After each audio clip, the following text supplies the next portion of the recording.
Good evening, everybody. Thank you for being here with us this evening for a really special program. I'm Jennifer LaRue. I'm the Director of Public Programs at the Mark Twain House and Museum in Hartford, Connecticut, and I'm delighted to see so many of you here in the audience with us tonight for our conversation with Steve Inskeep. I'm going to just say a few quick things. I want to get to the conversation as quickly as I can. First of all, I just want to welcome you all again. The Mark Twain House and Museum really has been delighted to provide these programs virtually since last April. Seems like impossible that we've been doing them for that long, but here we are, and we've made many new friends, and we are thrilled to have you among our new friends. It has been a tough year for us here at the Twain House, though. COVID has affected us in deeply financial ways, as it has so many other organizations and businesses and people. So I just want to, first of all, thank everybody who has supported us throughout the year, and to point out that you have an opportunity tonight to continue to support us by clicking that button that talks about Birdies for Charity.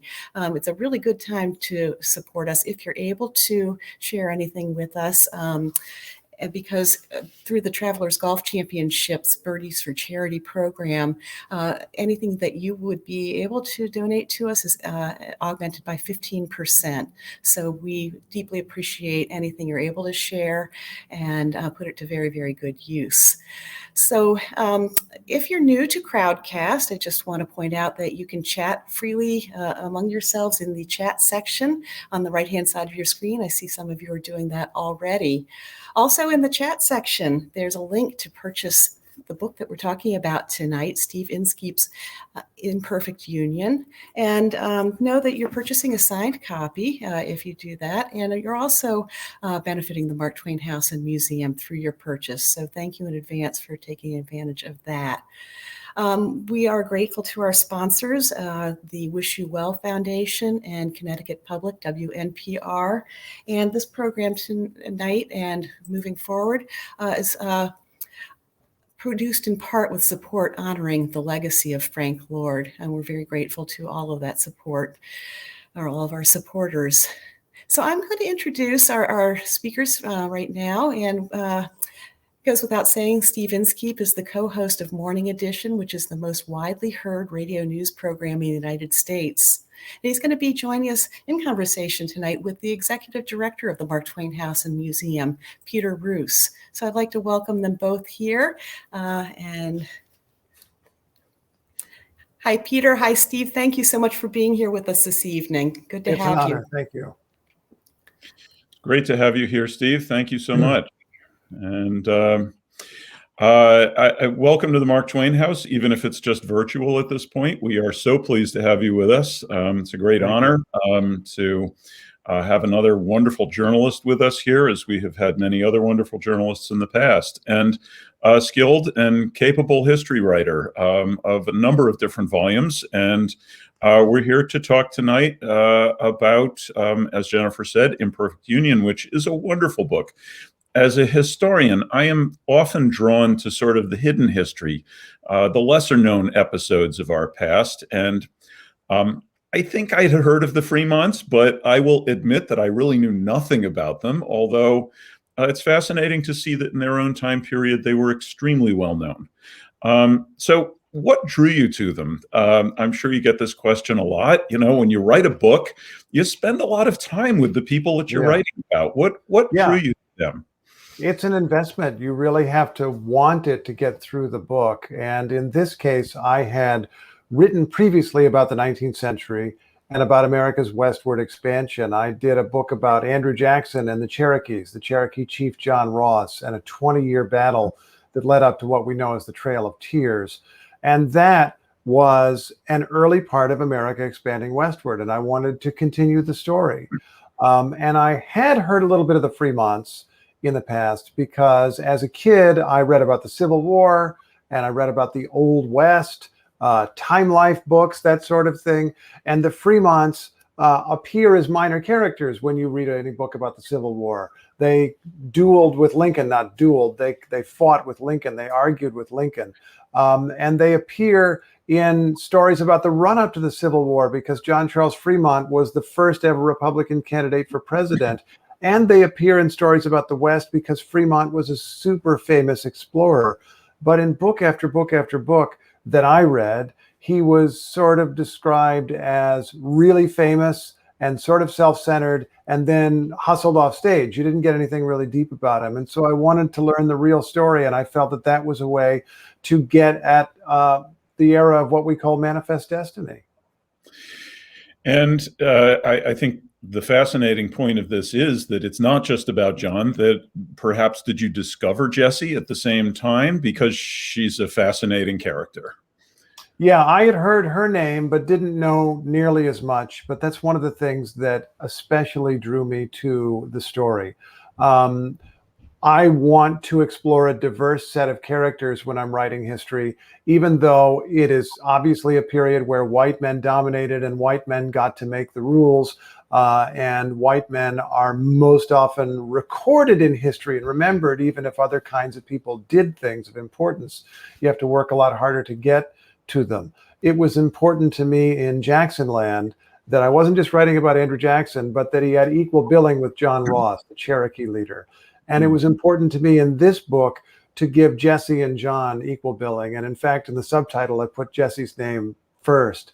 Yeah. She was super famous in her own right, was taken up as a symbol of the anti-slavery movement when her husband became this anti-slavery presidential candidate.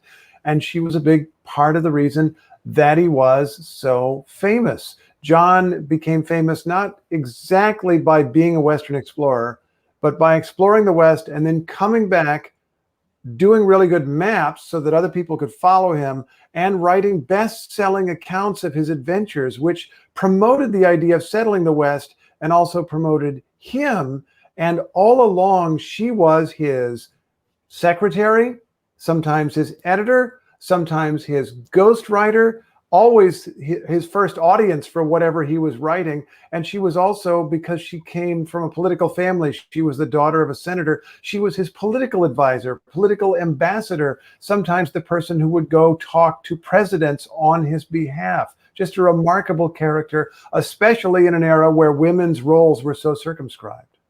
Yes, you give us the feeling that she's genuinely an empowered woman at a time when any woman that wanted to be empowered had to do that on her own. It's a time when women, quite specifically and legally, don't have a lot of their own agency. Well, no, not at all. I mean, you look at the laws of the time and women are virtually property. Women compared themselves to slaves, and there was something to the comparison. It was a remarkable thing to me to learn about Cherokee culture a little bit when writing that earlier book, and to realize that that was a matrilineal society, that rather than tracing your lineage through father to grandfather to great-grandfather, you'd do it through mother and grandmother. And women had a lot more rights. And one of the things that white culture effectively said to Cherokee culture was, if you want to assimilate and be part of this new country, the United States, you have to change the roles of women to limit women the way that we limit women. So things were very limited for Jessie, and that's part of her story. I think she would have been a politician in her own right. She wanted to be like her father. She wanted to be, at a minimum, her father's assistant because he was a powerful United States senator. She couldn't do those things, so she ended up being a man who could do those things, and she operated through him. Yeah. Fascinating. And it's also a time when we're seeing a real inflection point. So we'll come back to Jessie a little bit later because she is so much a part of the story. But you're writing about the early Republic, and it's an inflection point for so much of what the 19th century becomes. I think everything before that is much closer to the 18th century and the Middle Ages, in essence, and everything after the 1840s is becoming increasingly modern all the time with technology, and communication and expansion and identity and transportation. So talk about that a little bit, because I think that's a theme in the book. Yeah, I love this period for exactly the reason that you're saying.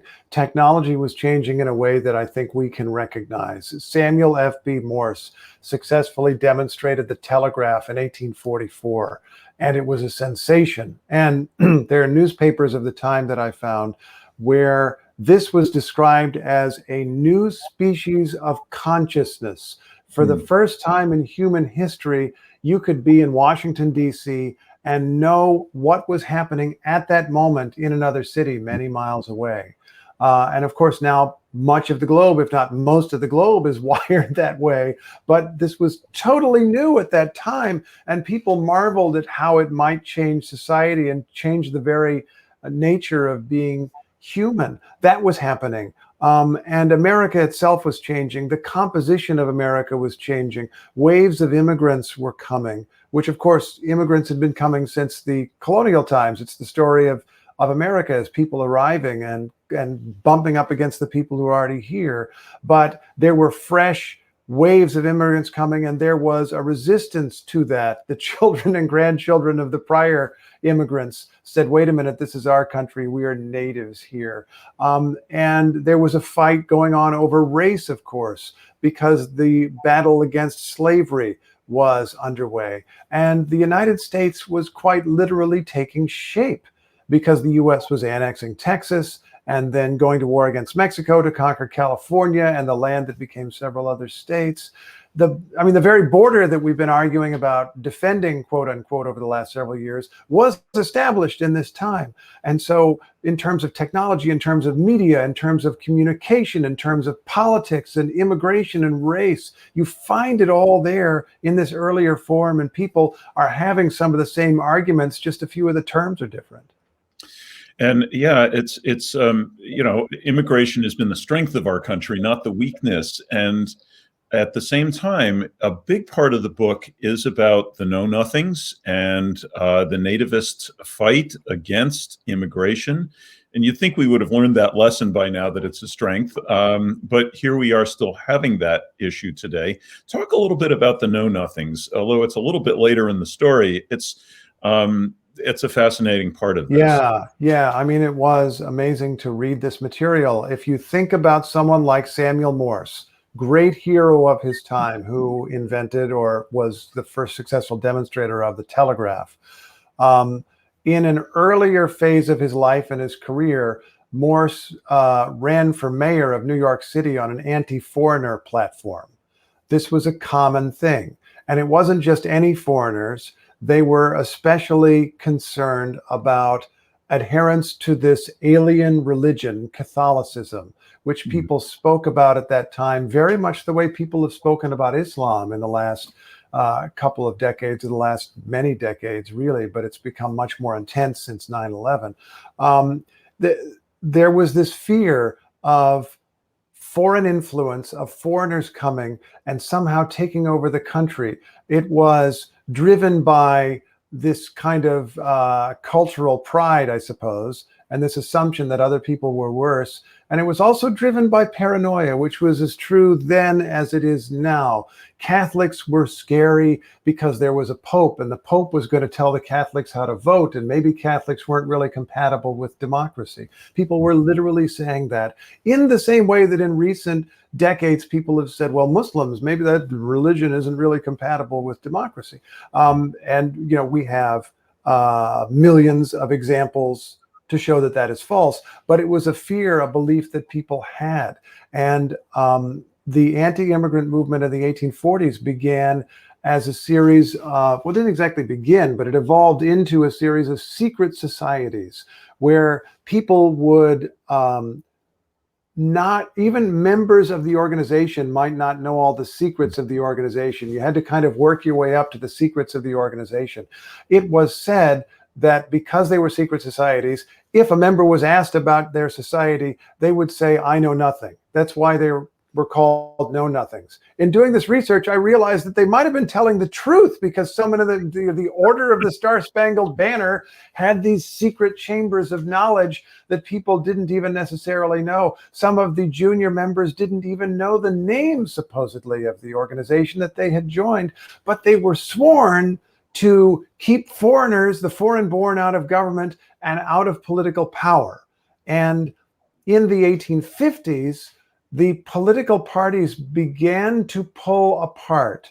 There was a realignment of the political parties in a way that can feel familiar to us today.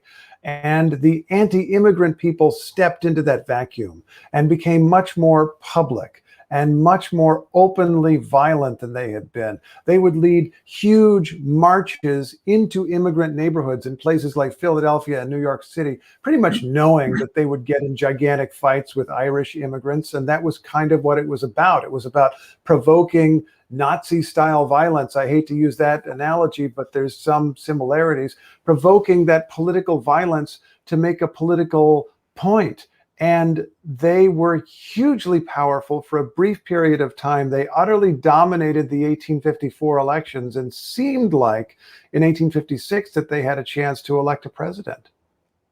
And certainly we've had other groups that have been like that, such as the Tea Party recently. But we'll circle back to the Know Nothings. But let's talk a little bit about John heading out west. Sure. He goes out west at the behest of his father-in-law, as you said, a powerful senator from Missouri, and talk about why he was going out there. Yeah, his job was to map the West and to promote it. And these are some of my favorite passages of the book, I should mention, Peter, was just like reading the accounts. Frémont himself left good accounts. Other people in his expeditions left diaries and so forth. Accounts of what it was like to be crossing the Rockies in the snow. Accounts of what it was like to be going to Oregon when that was not a 5-hour flight, but it could be a 5-month journey over the mountains. That was amazing to me, just to figure out, how do you do that? John C. Frémont's mission was, in a way, public relations, as I mentioned.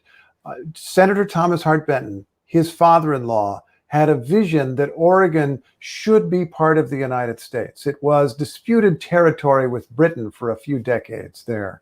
And Benton believed, based on past experience, that if American settlers came and lived there, Oregon would just fall naturally into American hands. And if it ever did come to war with Britain, there would be an armed fighting force for the United States already sitting there and living there. But you couldn't order people to settle in Oregon. You had to promote the idea. There was already a lot of interest in Oregon. There was already an Oregon Trail. Some people had already gone along it to the Willamette Valley, which is the kind of the southern half of what the Oregon Territory was. But you had to promote the idea of going, and Frémont's narratives and maps made it easier and safer to go, and just generated interest in the idea of going. And what you wrote, that when he gets to the Oregon Trail, he actually finds wagon ruts in it. It's not an untraveled lane at that point. Absolutely, which was a little bit of his frustration, I think. He wanted to be an explorer, discovering uncharted lands, but let's be real, none of it was totally uncharted. Native peoples had lived there for thousands of years. A lot of the information about it was not codified, was maybe not available in Washington or New York. Somebody in what is now Oregon or is now Idaho knew something. So it's not that his information was useless, but he was not necessarily discovering things that were undiscovered. And that sort of drove him on, because he was an ambitious guy. And when he discovered, crossing the Continental Divide on the Oregon Trail, that there were already wagon ruts there, he seems a little disappointed in his narrative. And that's when he starts looking around to see if he can climb the tallest mountain he can find, even though it's very dangerous to do and there's no call for it, so that he can plant an American flag on top and say that he's climbed the highest peak in North America. He's always looking for a way to promote himself as well as his mission. Well, and there's a great lust in this country at that time for narratives of the West. I don't think the Frémonts created this myth of the West that we still live with today to a large extent, but they were certainly there at its birth and helped midwife it. And so that's a fascinating adventure part of the story, and there is this enormous appetite. So when he gets back, he writes about it. Yeah, and you point out a really valuable thing, that he was a talented writer and Jessie was a talented writer as well and a talented editor. But it wasn't like he was inventing the narrative of the West. He was making himself a leading character in the narrative that people already were attracted to and interested in. And the country had already done a fair amount of westward expansion to that point. And the 1840s was a moment when people seemed to have the capacity or the interest to look even farther west.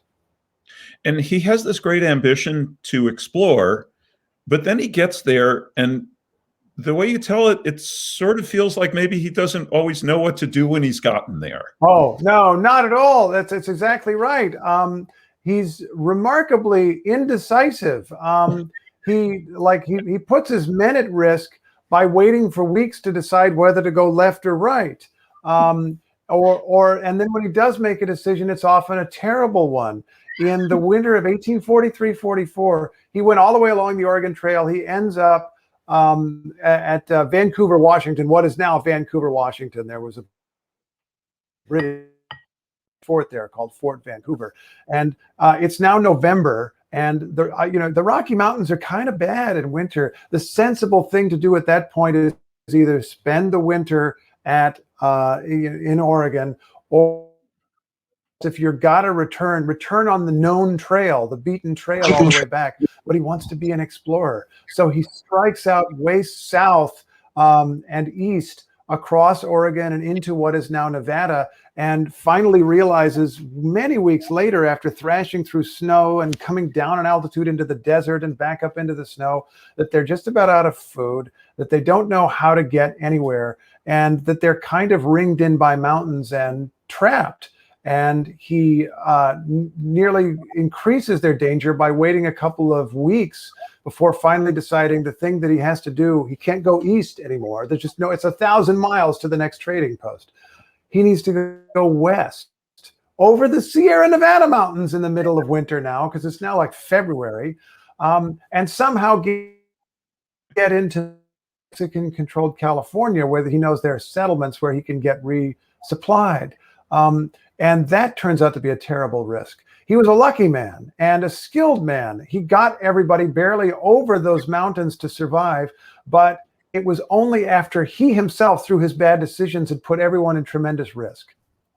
You almost cringe at times, because you say, oh no, he's going to just go into these terrible mountain passes at the worst possible time.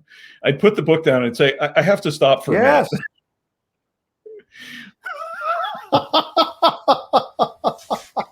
Yeah, I mean, there was a later expedition where he thought. There was a later expedition where he deliberately went through the San Juan Mountains of what's now Colorado, the worst mountains in North America, or the roughest mountains. They're beautiful, of course, and chose to do it in winter. Chose to go over those mountains in December, as if that was a smart thing to do. And yet, I think it makes for wonderful adventure tales that are eagerly sought after when he comes back and writes them up. And talk about he would write them up. He talked with newspaper reporters too. Yeah, and I think this is one of the remarkable things about her, is that she makes his absences into something, and she sort of grabs the PR moment, if you will, there, and builds his mythos. Absolutely. She was his publicist. I don't know if I've said that word yet, but she knew newspaper editors and had the confidence to go to newspaper editors and drop news about John Charles Frémont on the world whenever she could learn some tidbit of what he was doing out in the wilderness. And she would also, in his absence, go to James K. Polk or various other presidents and say, I'm sure my husband wants this. And then she would ask for something.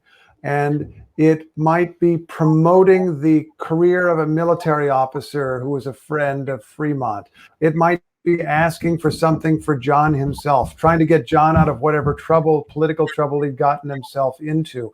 She was the person who would go And you just think about a woman doing this in the 1840s and 1850s. She would just go call upon the president and make demands of this person and give her advice and opinions of this person, to this person. There were presidents who weren't, in fact, several who weren't sure what to make of this. James K. Polk was baffled and peeved and annoyed. In a later decade, Abraham Lincoln was annoyed by her and said, "You're quite a female politician." He was just baffled by the idea of a woman talking back in this way. Now, in that particular dispute, Lincoln was probably right, but you have to respect Jessie for going in there swinging. And in the earlier years when she was doing this, it wasn't until today that I went back and sort of did the timeline. Tell us how old she was at that point. It's a remarkable poise that she had. Yeah, my goodness. Yes, she was born in 1824. She met her first president, Andrew Jackson, when she was a little girl. I don't know exactly the age, but she has a memory of being taken to meet Andrew Jackson, who left office when she was 12. So her father came and brought Jessie along as a little girl to meet the president. And then she met each succeeding president for quite some time. So when she's going in and arguing with James K. Polk, it's 1845, 6, 7. So she's in her early 20s and doing this. When John ran for president in 1856, and she was hugely famous and a huge part of the campaign, she's 32. She was quite precocious and just knew a bunch of languages, learned a lot, and eventually wrote things on her own and turned out to be a very talented and evocative writer. And I think you wrote at one point that on more than one occasion, men will size up the two of them and say, quote unquote, she was. There was one guy who said Jessie Benton Frémont was the better man of the two, which is a great line. And yes, there were plenty of people who were more impressed by her. Yeah, and she is impressive. So in the long run, they create this incredible popularity for him, to the point where, well, he was pretty darn famous. Yeah, I mean, I like there's a magazine from 1850 that described John Charles Frémont as one of the 3 most important world historical figures since Jesus Christ. In this magazine's telling, the others were Christopher Columbus, who discovered America, as they put it then,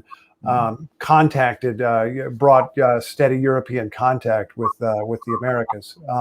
The second was George Washington, the founder of our country, and the third was John Charles Frémont, because he was involved in the U.S. conquest of California from Mexico, managed, because he was a great promoter, self-promoter, to be known as the conqueror of California. So he was the man who had brought America its Pacific coast.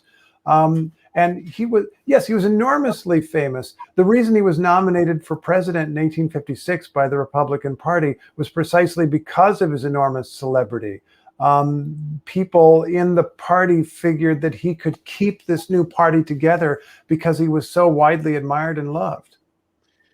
And going back to the conquest of California, that's a remarkable story. And he's sort of the accidental conquistador.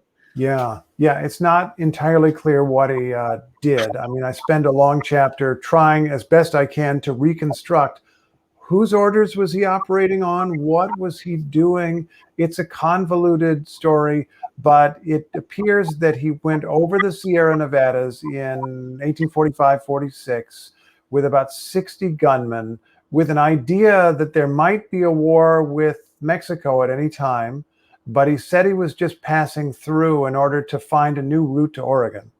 And then, having established himself there, he didn't go up to Oregon right away. He thrashed around for a while and caused trouble with the authorities, and ultimately got into a kind of battle with the Mexican authorities, which, through a convoluted chain of events, ended with American settlers in California declaring their own independent republic.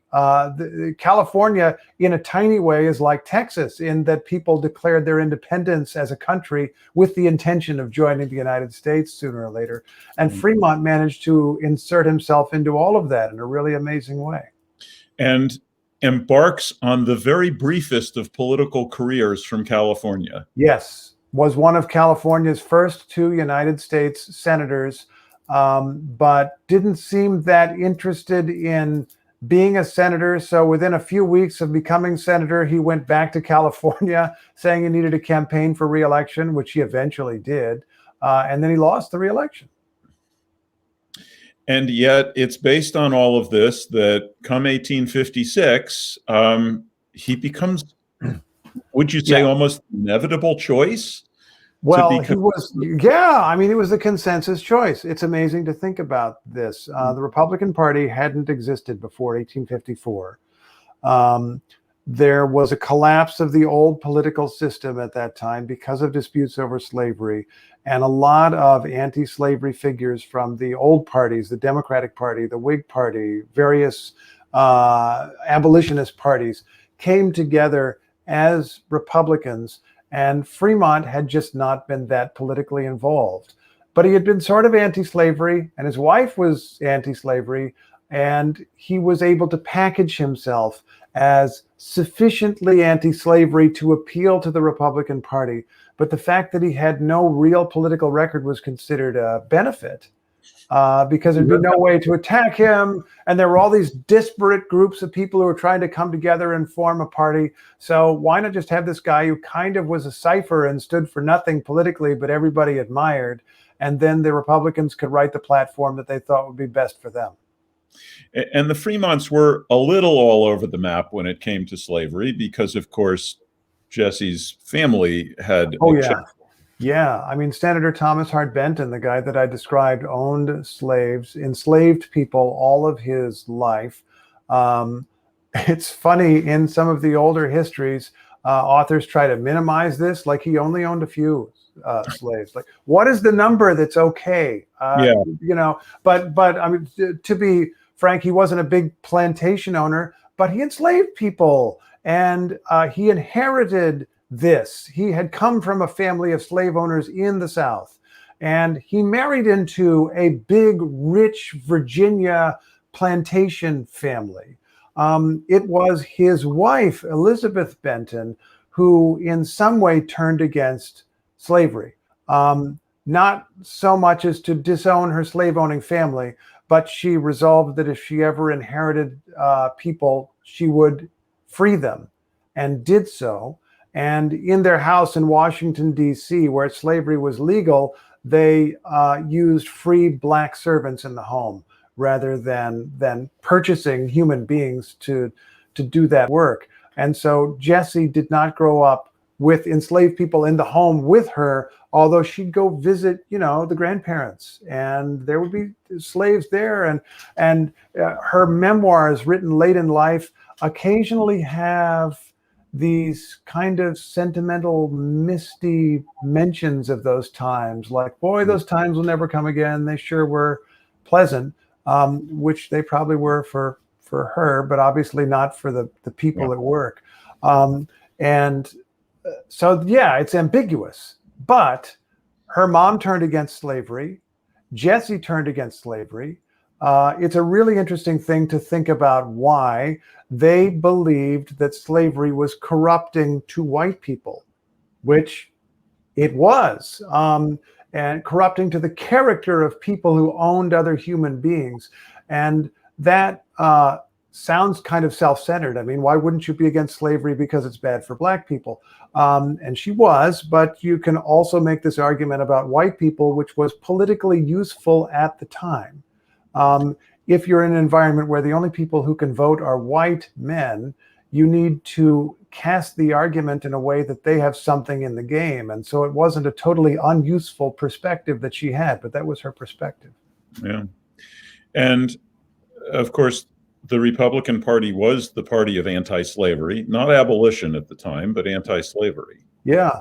They wanted, the Republicans were trying to win elections, and their position was They acknowledged that slavery existed where it did, that there were 15 southern states where slavery was legal, that appeared to be protected by the common reading of the Constitution, that there was nothing that could be done about it.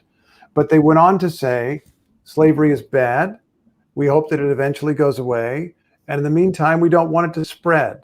And there's no reason that all these newly developed lands or newly conquered lands in the West should have slavery. It should be possible to ban slavery from spreading into new states. And that conflict over the course of more than a decade was one of the major drivers leading toward the Civil War. And of course, this is a huge issue in this country as to which we're going to become slave states and which we're going to become free. And it's something you deal with a lot in the book.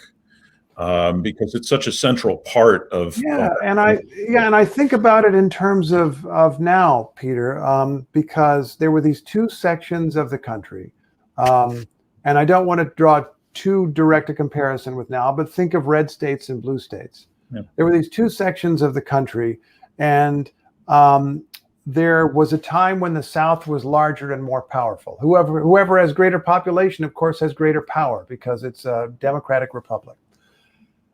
But then over time, the North became more populous and thus more and more powerful. And that change was seen as profoundly threatening by the South, which increasingly saw that it could be outvoted.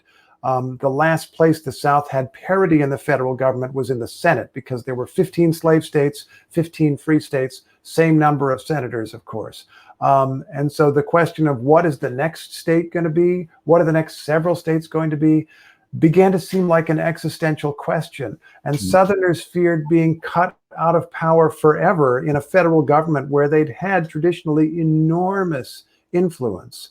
At the same time, Northerners feared forever being swamped by the slave economy and the slave power, as they said, because there were court rulings and legislation that seemed to open the door for slavery to spread everywhere across the country.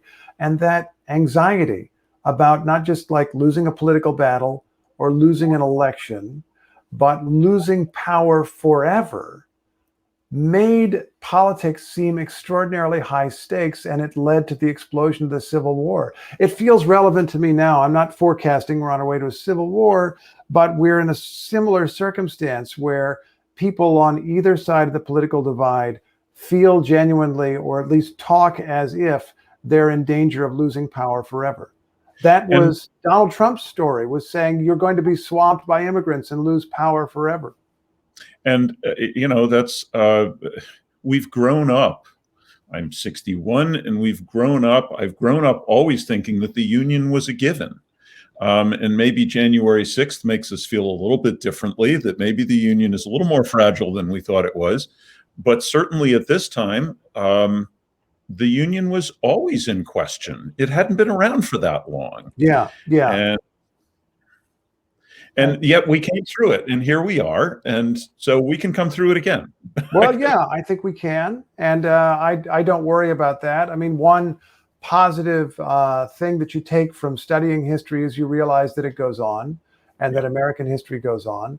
There was, in 1860, this presidential election, and a large part of the country rejected the results of the presidential election and seceded from the Union. And yet there was another election.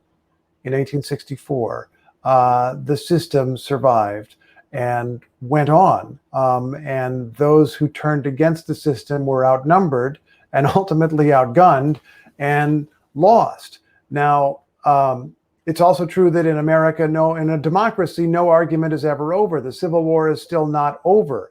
The argument over race and even slavery in this country is still not over. What was slavery? What does it mean? Who were the bad guys really? I mean, if you study history for a minute, you know. But the argument politically still continues over how to interpret these events. It'll never be over. But at that time, the right people won.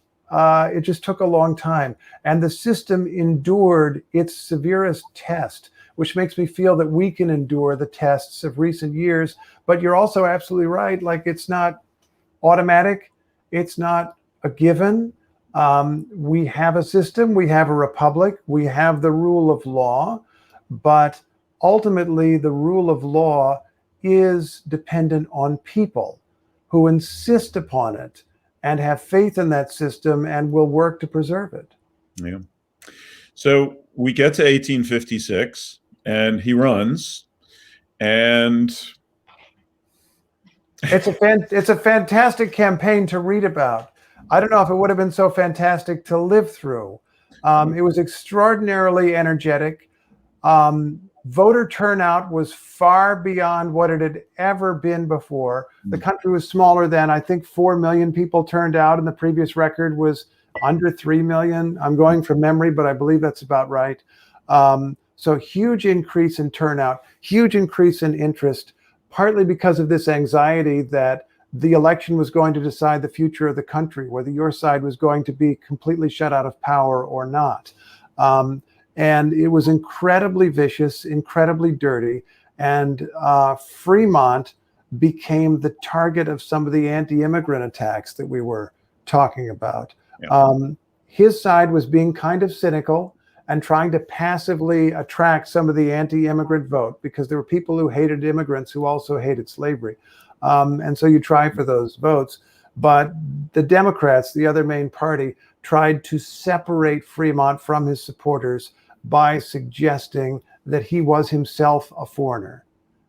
He was the son of a French immigrant. So they changed him in their story to an immigrant and suggested he must have somehow been born outside the United States. I don't know that Kenya came up, but it was, there are actual newspaper articles you can go and find, and I have, where it suggested that he must have been born outside the United States. And there were many, many articles suggesting that he must be a Catholic, as his French father presumably had been.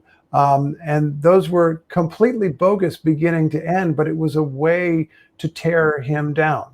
Go on. Sometimes you find that John seems a little shallow and Jessie seems a little deeper, but he is capable of moments of heroism. And that Catholic issue is one of his great moments of heroism. Yeah, absolutely. And his action here was to take no action. His reasoning was, according to his daughter and according to his wife, writing later, I don't know that he ever wrote about this. His reasoning was he was being accused of being Catholic and that therefore he shouldn't be president.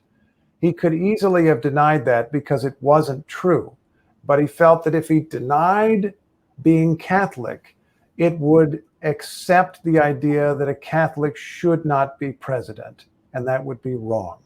And so he said nothing. He met with people privately to reassure them about his faith, but he made no public statement whatsoever throughout the campaign. He never answered that charge. And probably lost a lot of votes. Yes, without a doubt. Yeah. It's fascinating. So he is capable of these, and also, of course, we forget that presidents or presidential candidates didn't speak for themselves. So he spends most of the campaign fencing in a hallway. Yeah, it's fascinating. I mean, I wonder what politics would be like if presidential candidates ran this way. You weren't supposed to give a big speech. If you were forced to give any speech, you would try to make it short. You weren't supposed to make any big public statements. If you really needed to, you would write a letter to a friend, which would be leaked to the newspapers. So you would never appear to be shamelessly, going for votes. You're supposed to be too dignified for that. So if John had ever made a statement about his religion, he would have probably written a letter to some pastor or something, which would have ended up in the New York Herald or the New York Times, which existed then. That didn't happen. And he made virtually no speeches in the campaign, which was normal. There was one occasion where he showed up at a major campaign rally in New York City right near the end of the election, which to me was an amazing scene to discover that he had even done that. But he just sat with Jessie in a balcony and watched other people speak. Mm-hmm. You have your surrogates do it for you. Yeah. And we've only got a couple more minutes here before we want to take some questions from the audience. But, it is, as you say, it's a remarkable election. There's immigration controversy, there's partisan politics, partisan journalism, birther accusations, and even accusations about a stolen election from Pennsylvania, no less. That's true. Yes. Yes, there was this paranoia that among Republicans, by the way, that votes were being stolen from them in Pennsylvania. Yeah. And he loses the election, and they sort of fade away afterwards, John and Jessie. But what if John had won the election? His closest political allies later were relieved that he had not won. He was super famous. He was very talented. He was not the most brilliant strategic leader. When the Civil War came, in fact, he became a general, and it turned out he was not nearly so good at leading an army as he was at leading a small group of men, and also that he couldn't follow the orders of the commander-in-chief, Abraham Lincoln. Looking back on all of this, his friends said, wow, if he had won the election in 1856, the South probably would have seceded from the Union then instead of 4 years later when Lincoln was president. And Frémont would have been president in the Civil War. And that might have been really bad because he was no Abraham Lincoln. And so John Bigelow, a newspaper man who was one of his strongest supporters at the time, said Frémont did a great service to the country by being nominated for president because he helped to establish the Republican Party, which brought us Lincoln. But had he been elected, that would have been a disaster. Yeah. So that's really why they bring on the Civil War, is that he has helped to create the Republican Party? Yeah, which is, that's why it's in the subtitle. And some people have been baffled by that and said, obviously, the seeds of the Civil War were planted centuries before. And of course, that's true. But they helped to cause the Civil War because they helped to create the Republican Party. And I'm not sure that that's always fully understood by laymen, how important that was. I mean, the South obviously was responsible for the Civil War. The South seceded after a free and fair election. The South fired the first shot at Fort Sumter. But something led the country to confront slavery first. And what happened was that there was, for the first time in American history, a major political party with a chance to win an election that was against slavery, that wasn't going to make total shameless compromises with slavery. There was finally a party that was willing to take something of a moral stand on that issue and demand that the country confront it. That was the thing that the South didn't want and why the South seceded. And that is, in many ways, a triumphant story. The Civil War obviously was a calamity, but it was part of a process that was absolutely moral and right, which was the country saying we must face this issue and deal with it. And although it ultimately took a war, part of the story was creating a political party that would face that issue and eventually, with Abraham Lincoln, winning a presidential election with it. Yeah, fascinating. So they do sort of fade away afterwards. Eventually, yes. I mean, they remain famous and also rich because Frémont, during the conquest of California, had very cleverly obtained some cheap land on which gold was discovered later during the gold rush. I mean, this guy's story is unbelievable. So they're very rich for a while, but he wasn't the most brilliant strategic business person either. And he blew the money in the 1870s. And for the last decades of their lives, the Frémonts were, one writer I think described it as genteel poverty. I mean, they weren't like on the streets, but they just never had enough money. And that was bad for them, but probably good for history and for us, because Jessie, who had helped John to write so much, helped him to write a memoir to make money, and then began writing more and more memoirs and articles in her own voice, usually looking back on their earlier years. And that's one of the reasons that I'm able to write about her as a character. We have so many thousands of her own words. We have many of her own letters, but also her own reminiscences and stories and memoirs. There are even occasions in her life that she went back and wrote about 2 or 3 or 4 times in subtly but importantly different ways.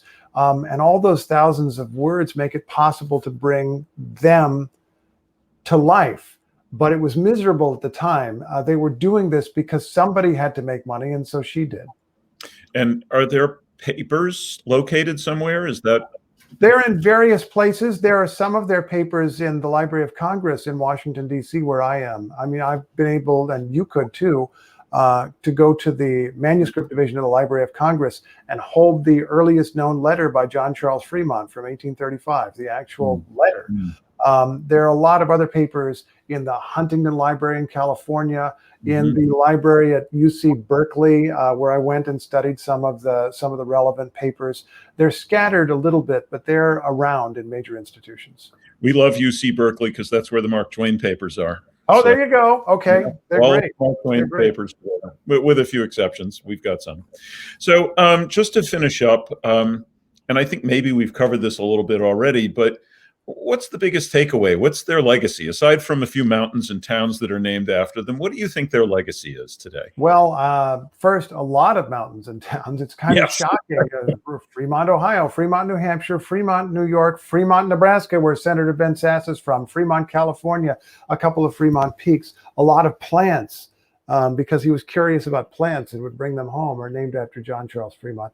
But I think that their largest legacy are the maps that he produced, the stories that they produced, and above all, their role in creating the Republican Party and thus a role in ending slavery.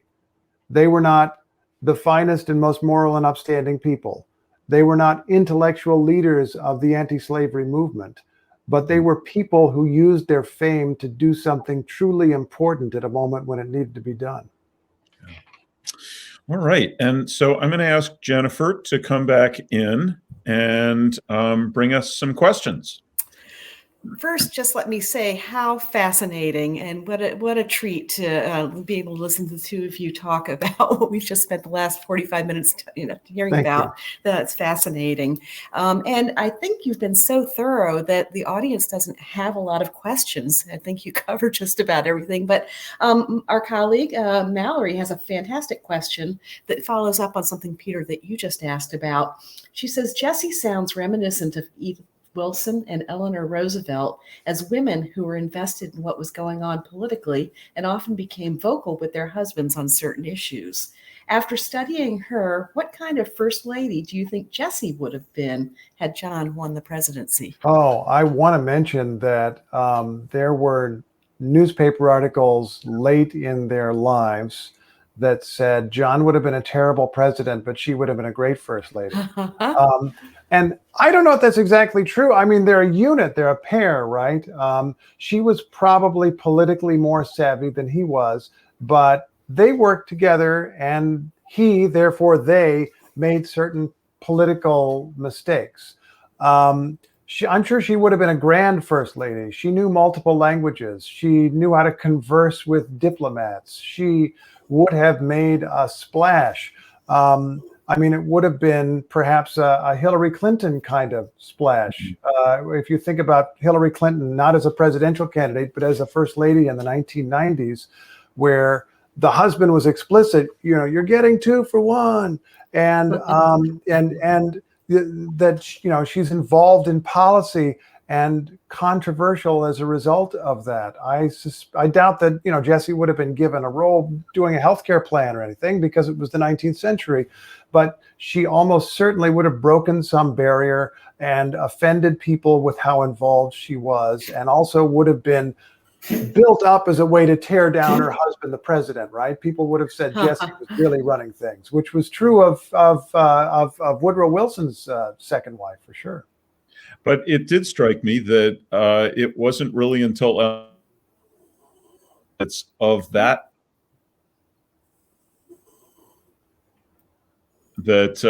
Jessie has. I think I only missed it. I only got about part of that, like a third of that question. Can I get you to repeat that? Yeah, sure. It strikes me. Yeah, it strikes me that not until Eleanor Roosevelt that you really see a political. I think I heard enough to understand at that time. And I'm going to agree with you. I'm sure that there were first ladies or political women who were enormously powerful in that era in between. But what is similar between Jessie and Eleanor Roosevelt is that they were public about it, that they were writers, that they were the public face of their spouse. And Pieter, we're having a little, you're freezing up a little bit. So just be aware that if we're not responding immediately to you, that's why.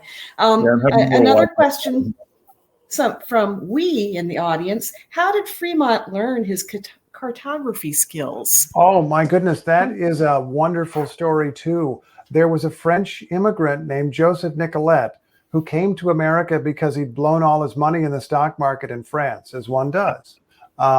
And he was part of this emerging science of figuring out how to measure the Earth accurately, which, if you think about it, I mean, you can't go up on a satellite and look. I mean, you can never get but so high, and you've got to figure out how everything fits together. But there was a science of this having to do with measuring your position, using precise measurements of where the sun was in the sky at a precise time, and going by the stars and using sextants and other methods, and a lot of longhand math. And Frémont was never formally trained, but went on a couple of expeditions with this guy, Nicolet, and picked up the skill along the way. It's one of many ways, I think, that John was part of this tradition of gifted amateurs. There's the matter of people who are professionals. You're trained as a doctor, you're trained as a lawyer, you're trained as a soldier, you're trained as a mathematician or a cartographer. But this was an era where fewer people were professional, and you would figure out things for yourself or fail to do so. And he improvised his way into some pretty interesting maps, although he had a tendency to exaggerate slightly. The mountains he climbed frequently turned out to be a little bit shorter than he had measured them to be when later technology checked him out. And yet that's remarkable that when asked, the takeaway, what his biggest contributions were, you mentioned his maps as being one of his greatest legacies, despite that. So that's very interesting. Well, yeah, I mean, if you just think about one little thing, he drew maps of the Great Salt Lake area and, of course, left narratives of the Great Salt Lake. And it was read by Mormons in Nauvoo, Illinois. And there is a record of this, of them holding like formal readings of his stuff. And they decided to go to the Great Salt Lake region, partly because Frémont had mapped the way and written so appealingly of it. And Mormons today give credit to Frémont essentially for the creation of their new world, which is the state of Utah now. Well, I've just been struck over and over again. I have to be honest with you. I had never heard of the Frémonts until your book, and they really did have a remarkable influence, and that lots of tendrils that it's great to be made aware of. Frank in our audience wants to know, did Frémont have a connection with the early exploration of Yellowstone? Not that I know of. Okay. I'm sure he had connections with people who explored there, but I don't know that he took particular note of it. But he did drag along a photographer at one point. Oh my gosh, yes. And there's only one or two photographs that are thought to survive. But yes, there was a guy on a really terribly planned expedition in the middle of the winter who took a lot of these photographs, daguerreotypes. I'm probably pronouncing it terribly, but you folks at the Mark Twain House probably know how to pronounce these words. I think you did good. Oh, thank you very much. And so he's like in super cold temperatures with this camera that works better when it's like 75 degrees. So he's trying to figure out how to make it work. He did figure out how to make it work. In the end, the expedition, so many animals died in the snow that the expedition had to abandon most of their equipment, and he had to abandon his camera equipment. But he got out of there with these glass plates, or these silver plates, forgive me, these like these metal plates on which the photographs had been made, and got back to New York with them. And drawings were made, woodcuts were made, which later illustrated Frémont's memoir. So some image of the images survive. And it was one probably the first known occasion when anybody went on an exploration like that and brought back pictures of the West. Frémont himself on an earlier expedition had brought a camera that he tried to operate himself, but it turned out he was a lousy photographer and he never got it to work. Wow. Now I'm going to shift gears a little bit here. One of the things we say about the Mark Twain House is that it's a writer's home and a home for writers. And you obviously are a writer in many capacities. A couple of questions. How does somebody as busy as you, who has to, we just learned before the show started that you get up at 3:00 in the morning to get to work on time. How did you find time to research and write this book? Well, I guess I get a little obsessed is one thing. Okay. And my colleagues at NPR have been generous. I've never taken a long book leave, but I've taken some really short ones and I get a lot of work done. But maybe the biggest, and my family has been unbelievably tolerant. How my wife Carolee puts up with me, I have no idea. And my kids just make demands, basically. So I write 3 minutes at a time. But that's not important right now. The thing I want to say is that the history that I write meshes with the news that I write and that I cover. And very often when I'm doing one thing, it's causing me to think about the other. And maybe in a way that's efficient and allows me to get more done. To have covered the news of the last 5 or 6 or 7 years, while also working on this historical material, each side of that has given me insights on the other and maybe made it easier to figure out than would otherwise have been the case. That's very interesting. Thank you for that. And are you working on another book at this point? I am also for the Penguin Press, as this one was. It's a very short. It's a short biography of Lincoln. Ah. There's a reference to Mark Twain in it, just a passing reference. But maybe he'll become a larger character later. Who knows? I'm just struck by the idea that a short biography of Lincoln must be a lot harder than a long biography of Lincoln. Yes, and the long biography category is well filled. I mean, this is a guy, 19,000 books have been written about him. And David S. Reynolds has an amazing, really, I recommend it highly, 1,000-page biography of Lincoln that came out just a few months ago. But it has occurred to me that there's something about his direct personal interactions with certain characters that suggests something about how democracy works, or maybe how it ought to work. And I feel like that's a skill that some of us have lost or never learned, which is like, how does democracy work? How do you build an alliance? How do you make a pragmatic decision? How do you deliberate on what to do? How do you think strategically? And I feel that through maybe about 16 such encounters with Lincoln, that we can tell that story, or at least tell how he tried to operate in the democracy as he found it.